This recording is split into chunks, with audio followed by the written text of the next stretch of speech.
Sometimes, a child is born into a story they didn't write, a story filled with scars, fear, and names that feel more like chains than gifts.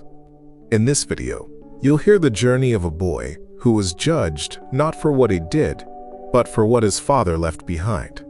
It's a quiet, painful, and powerful tale about rejection, identity, and quiet strength.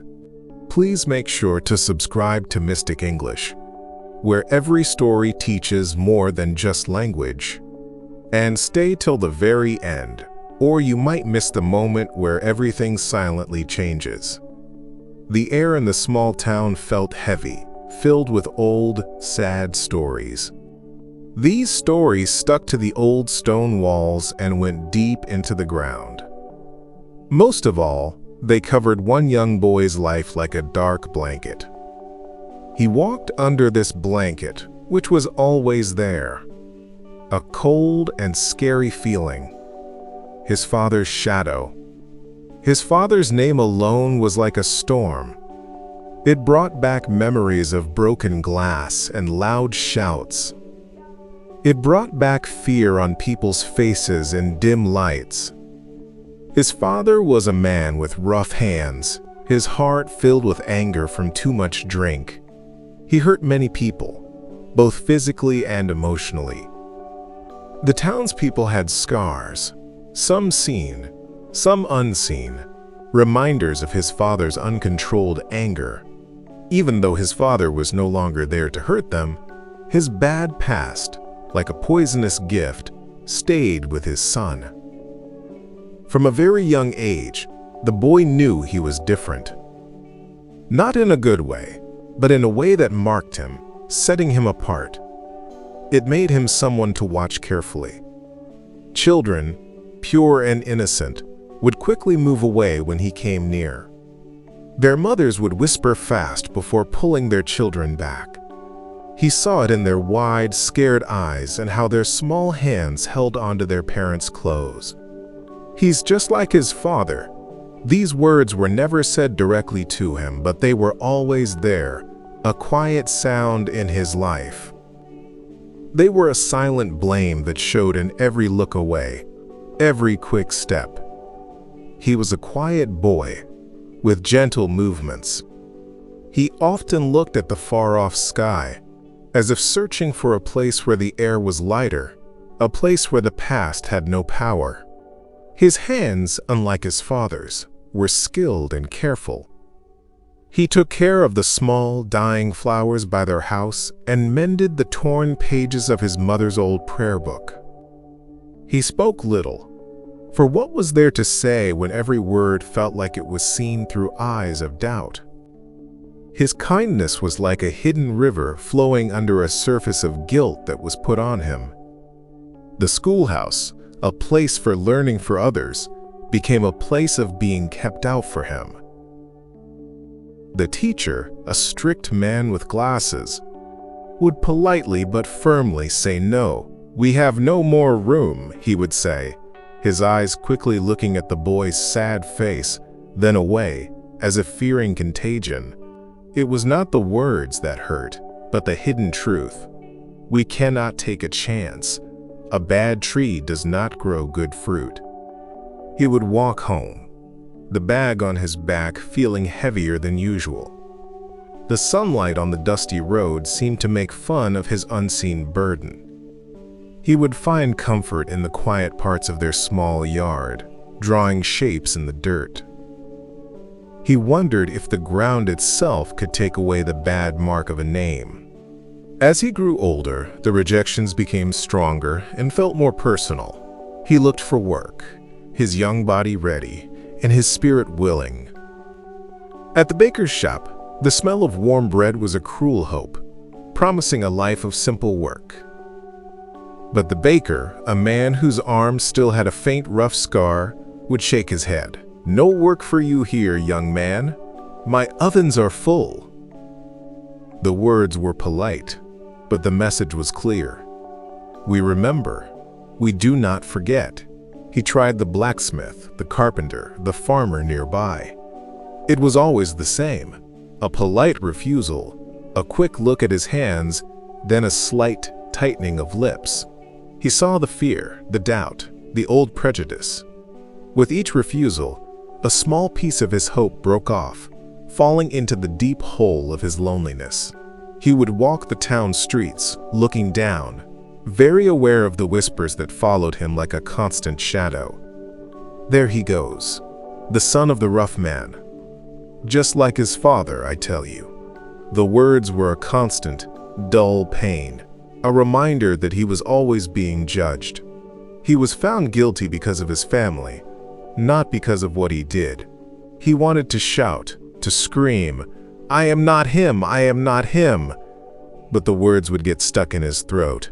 It felt useless. How could he argue against a ghost? How could he erase a past that was not his, yet controlled him so much? His mother was weak and often sick. She was the only one who truly saw him. Her eyes, clouded by a life of sadness, would soften when they met his. She knew his gentle heart was true.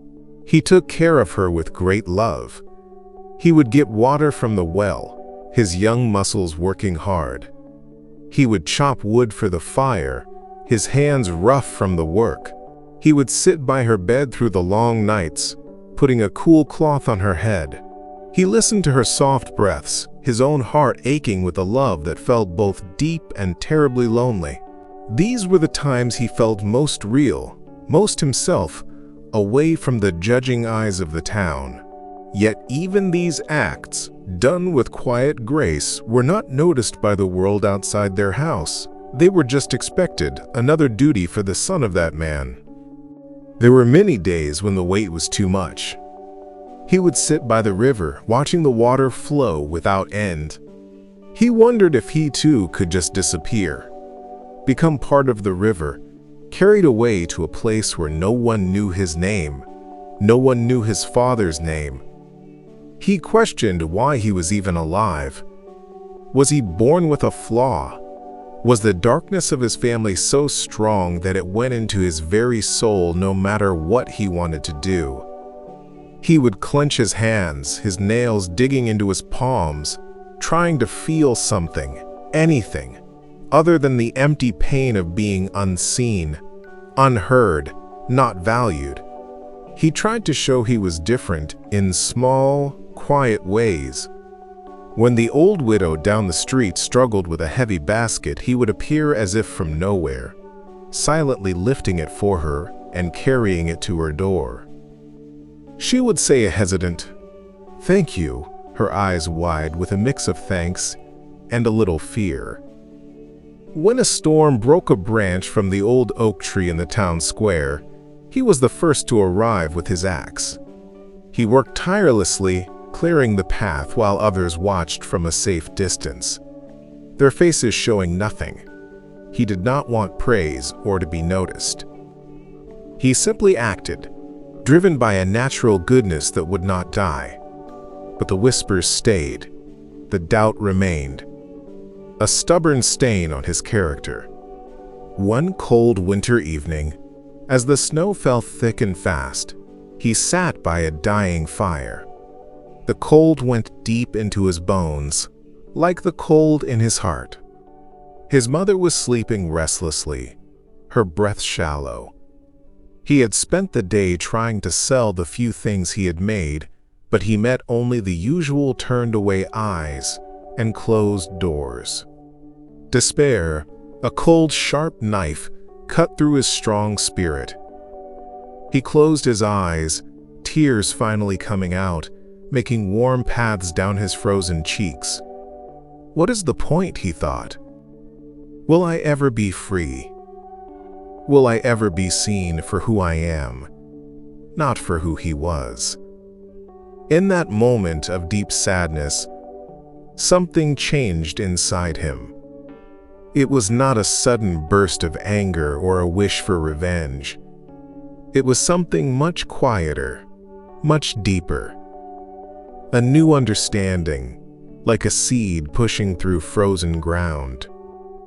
He saw clearly that the town's judgment was their problem, not his. Their fear, their memory, their inability to see beyond the past. That was their prison. His own freedom was not in changing their minds, but in freeing his own mind. He could not control how they saw him, but he could control how he reacted. He could choose. He stood up, not with a big show, but with a quiet decision. He made the fire stronger, adding more wood, watching the flames dance. They were a sign of warmth and lasting light. His hands, though rough, were his own. His heart, though hurt, was pure. He would keep being kind, not to prove anything to them, but because it was who he was. He would work hard, not for their approval, but for the quiet joy of honest work. He would care for his mother, not to show how good he was, but out of endless love. The next morning, the snow was clean and untouched, like a new blanket. He stepped outside. For the first time, he felt the cold air on his face, not as a harsh judgment, but like a warm hug. He still saw the whispers, the quick glances, the small changes in talk when he entered a room. But now, they felt far away, like sounds from a fading dream. They no longer had the power to hurt him deeply. He had built an unseen shield, made from being okay with himself and having strong honesty. He continued his life, a quiet power of goodness in a town that refused to see it. He helped a neighbor whose roof had fallen in the storm, his strong hands working tirelessly. He shared his small harvest with families who were struggling. He offered kind words to a child who had fallen, his voice soft and his eyes kind. And slowly, without anyone really noticing, something began to change. Not in how the whole town thought, maybe, but in the hearts of the people he touched. A shy smile here, a less scared look there. Not a big acceptance, but small cracks in the wall of prejudice.